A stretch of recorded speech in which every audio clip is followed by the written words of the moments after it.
Enseguida tiene el uso de la palabra el senador Alejandro Encinas Rodríguez para presentar el dictamen a nombre de la Comisión de Estudios Legislativos Segunda en términos de lo dispuesto por el artículo 196 del reglamento, hasta por 10 minutos.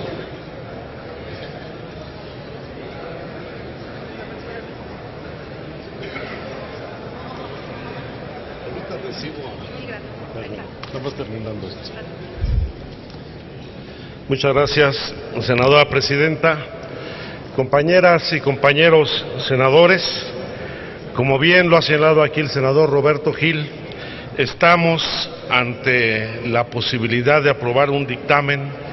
que va a modificar de manera sustantiva, lo dijo el senador Camacho hoy por la mañana, las relaciones del Estado, de la sociedad con las Fuerzas Armadas. La propuesta de dictamen en materia de justicia militar ha sido el resultado de un largo proceso de discusiones que no se inició en esta legislatura.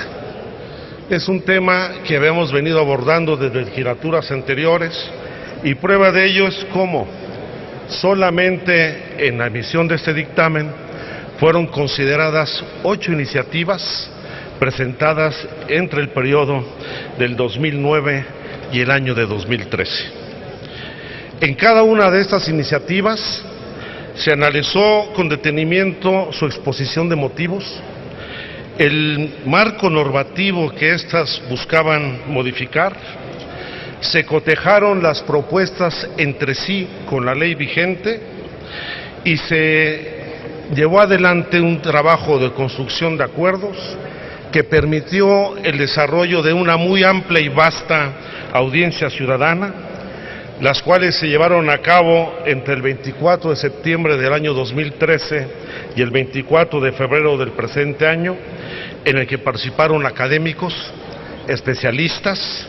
representantes de organizaciones de la sociedad civil, y hay que destacarlo, por primera vez en la historia del Congreso de la Unión, representantes de las Fuerzas Armadas participaron en una audiencia pública a presentar sus propuestas en un debate de cara a la nación. Esto indudablemente amerita el reconocimiento por parte de los integrantes de las Comisiones Unidas, no solamente de la voluntad política, sino también de un cambio de actitud profundo en los responsables de la Secretaría de la Defensa Nacional y la Secretaría de Marina, quienes han en todo momento dado cuenta de la disposición de construir una nueva relación entre el Poder Legislativo y estas áreas de las Fuerzas Armadas del Poder Ejecutivo en el país. Por eso, nuestro reconocimiento al titular de la Defensa Nacional, al titular de la Secretaría de Marina, con quienes justamente el día de ayer comentábamos que hace ya algunos años, siendo nosotros más jóvenes, difícilmente hubiéramos podido escuchar un discurso como el que hizo ayer el secretario de la Marina, reivindicando la democracia, la diversidad de ideas, la pluralidad política que caracteriza no solo al Congreso y a la Nación, y cómo las Fuerzas Armadas son respetuosas de este rasgo característico y distintivo de nuestro país. Quiero también hacer un reconocimiento a mis compañeras y compañeros senadores de las Comisiones Unidas que participaron en este dictamen. En especial, y lo quiero destacar, quiero hacer un reconocimiento a la diligencia y al profesionalismo con que el senador Roberto Gil condujo la coordinación del trabajo de las Comisiones Unidas que permitió construir este consenso, al igual que al senador Yunes, presidente de la Comisión de Defensa Nacional, a mi compañero Manuel Camacho Solís y mi compañera Arely Gómez de la Comisión de Justicia, y la participación abierta, clara, decidida de mi compañera Angélica de la Peña en su carácter de presidenta de la Comisión de Derechos Humanos de este Senado de la República. Con esta minuta, no solamente se avanza en armonizar la legislación del Código de Justicia Militar con las reformas que se realizaron en el año 2011 en materia constitucional para elevar a rango constitucional los derechos humanos. No solo se avanza en regular la justicia para adolescentes que participan en las escuelas y colegios de las Fuerzas Armadas, y tampoco se reduce a la actualización de los temas jurídicos que se registraban un profundo rezago. Yo quiero destacar que la mayor importancia de esta reforma es que toca un tema que durante muchos años fue un tema tabú en la vida de nuestro país y que prácticamente se eludía su discusión y que se había mantenido intocado desde la entrada en vigencia en 1934 del Código de Justicia Militar, que es el tema del fuero militar, y que efectivamente, a raíz de la reforma constitucional en materia de derechos humanos, de la recomendación de la Comisión Interamericana de Derechos Humanos vinculada con el caso Radilla Pacheco contra el gobierno de los Estados Unidos mexicanos, emitida el 19 de mayo de 2011, donde señalaba la obligación del Estado mexicano para adoptar en un plazo razonable las reformas legislativas pertinentes para compatibilizar el artículo 57 del Código de Justicia Militar con los estándares internacionales en la materia, que en el caso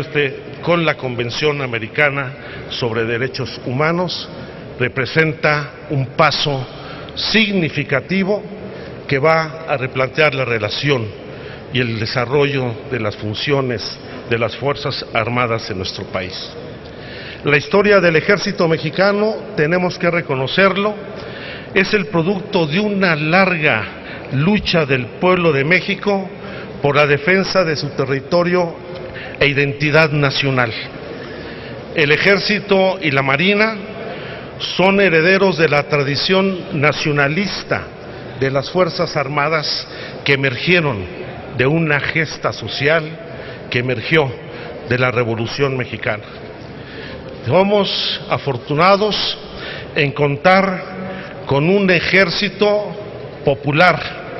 que, a diferencia de los ejércitos de castas que conocimos en muchos países de América Latina,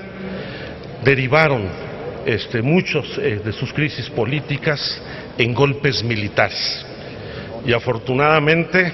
el carácter popular de nuestras Fuerzas Armadas ha mantenido la vigencia de un valor nacionalista y de respeto a la vida interna, no sin, lamentablemente, algunos episodios oscuros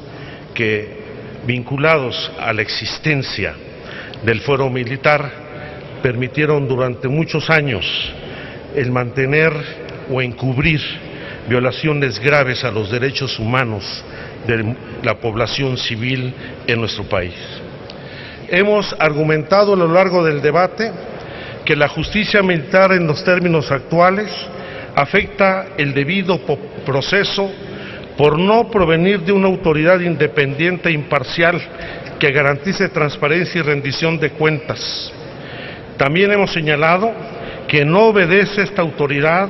a normas internacionales o de derechos humanos, a los cuales con las reformas actuales debe atender también, ya que los tratados internacionales suscritos por el gobierno mexicano tienen el rango de ley en nuestro país. En la actualidad, las violaciones de derechos humanos en contra de civiles son juzgados por la justicia castrense, violando la Convención Interamericana sobre Desaparición Forzada de Personas y contraviniendo el artículo 13 de nuestra Constitución. Por eso la importancia de rescatar el principio de igualdad de las personas ante la ley y la exigencia de la prohibición de leyes exclusivas o tribunales especiales con el objeto de que no puedan actuar a favor ni en contra de alguien, y tiene su origen en la Declaración de los Derechos Humanos del Hombre desde 1789. En nuestro país es en la Ley Orgánica de los Tribunales de la Nación del Distrito y Territorios de noviembre de 1855, que se llamó la Ley Juárez, en donde se suprimen los tribunales especiales con excepción de los eclesiásticos y militares, y se establece desde entonces restricciones para conocer sobre los asuntos de civiles y se circunscriben a delitos puramente militares. Este debate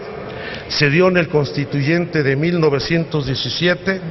cuando el general Múgica propuso la supresión de la figura del fuero militar, que lamentablemente fue derrotada en ese debate. Sin embargo, el artículo 13º de nuestra Constitución señaló con toda precisión que nadie puede ser juzgado por leyes privativas ni por tribunales especiales. Ninguna persona o corporación puede tener fuero ni gozar más emolumentos que los que sean compensación de servicios públicos y estén fijados por la ley. Subsiste el fuero de guerra para los delitos y faltas contra la disciplina militar, pero los tribunales militares en ningún caso y por ningún motivo podrán extender su jurisdicción sobre personas que no pertenezcan al ejército. Con la reforma que hoy estamos discutiendo, este principio y norma constitucional cobra, por fin, plena vigencia. Son muchos los temas que podríamos destacar en torno a la importancia de reivindicar la igualdad jurídica ante la ley para dictaminar cualquier tribunal especial, particularmente las emitidas por la Corte Interamericana de Derechos Humanos, que señala en sus garantías judiciales el que toda persona tiene derecho a ser oída con las debidas garantías y dentro de un plazo razonable por un juez o tribunal competente. Estamos innegablemente a un tan avance, sí, a un avance importante, pero aún faltan todavía otros pasos que dar. Y el más importante, yo he insistido, es el lograr que el Ejército Mexicano, que la Armada de México deje de cumplir con funciones policiales que le corresponden a la autoridad pública, a la autoridad civil, y que pronto el Ejército regrese a sus cuarteles. Hemos recibido posiciones críticas de las organizaciones sociales, que no puedo omitir en esta presentación, en donde han insistido, y si bien también reconocen el avance que esto significa, en que el fuero militar debe dejar de ser un fuero personal y que la discusión sobre la jurisdicción militar se enmarque una perspectiva más amplia de reforzamiento de los controles civiles sobre las Fuerzas Armadas. Y esto implica que este Senado de la República debe analizar a fondo los mecanismos de control parlamentario y una nueva relación con las Fuerzas Armadas. Habrá, como se han planteado distintas organizaciones, que revisar algunos temas que quedan remanentes en esta legislación, como es el caso de que por la naturaleza, la remanente de la inconvencionalidad, extensión del fuero militar de su naturaleza personal al permitir que sigan siendo conocidos en la jurisdicción militar los delitos cometidos por militares contra pasivos castrenses que puedan constituir violaciones a derechos humanos. Creo que son temas que debemos de reivindicar, reconociendo este avance, y espero que con la misma postura, diligencia y profesionalismo con la que hemos construido este consenso, podamos dar otros pasos sustantivos. Solamente quiero destacar por último un dato que a mi juicio es importante. Este tipo de reformas y modificaciones que se han registrado en otros países se han dado fundamentalmente en momentos de crisis políticas, después de golpes militares, del resultado de amplios movimientos sociales. Hoy, si bien hoy tenemos una situación de excepción en materia de seguridad pública, lo cierto es que hemos podido llegar a un acuerdo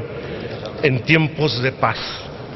Y espero que esta relación que se replantea con las Fuerzas Armadas sea el inicio para que el Congreso de la Unión haga efectivas sus funciones de fiscalización y control sobre el conjunto del Poder Ejecutivo y abramos esta nueva relación y vínculo con las Fuerzas Armadas del país, a las quienes refrendamos nuestro pleno reconocimiento. Muchas gracias.